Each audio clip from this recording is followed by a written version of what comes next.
ઝઘડિયા તાલુકાના ખર્ચી ગામ નજીક ટ્રકની અડફેટે 8 વર્ષીય બાળકનું ઘટના સ્થળે જ મોત. ભરૂચ જિલ્લાના ઝઘડિયા તાલુકામાંથી પસાર થતા સ્ટેચ્યુ ઓફ યુનિટીને જોડતા માર્ગ પર થતા અકસ્માતોની સંખ્યામાં મોટો વધારો થઈ રહ્યો છે.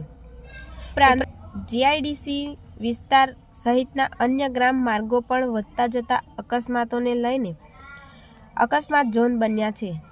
ત્યારે આજ રોજ અંકલેશ્વર ઝઘડિયા વચ્ચે ધોરીમાર્ગ પર ખર્ચી ગામ નજીક એક ટ્રકની અડફેટે 8 વર્ષીય બાળકનું ઘટના સ્થળે જ કરુણ મોત નીપજ્યું હતું. પ્રાપ્ત વિગતો અનુસાર આજ રોજ ખર્ચી ભીલવાડા ગામના જયંતિભાઈ બચુભાઈ વસાવાનો 8 વર્ષીય પુત્ર ઓમકુમાર રોડ ઓળંગતો હતો. તે દરમિયાન પૂર ઝડપે આવી રહેલ એક ટ્રક ચાલકે ઓમકુમારને અડફેટમાં લેતા તેનું માથું તથા હાથ પગ છૂંદાઈ જતા ઘટના સ્થળે જ તેનું મોત નીપજ્યું હતું.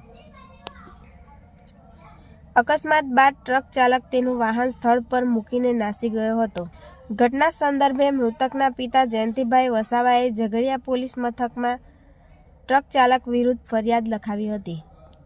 તાલુકામાં બેફામ દોડતા વાહનોને લઈને અકસ્માતો વધી રહ્યા છે, ત્યારે નિયમ ભંગ કરી દોડતા વાહનો પર કડક કાર્યવાહી કરવામાં આવે તેવી માંગ લોકોમાં ઉઠવા પામી છે.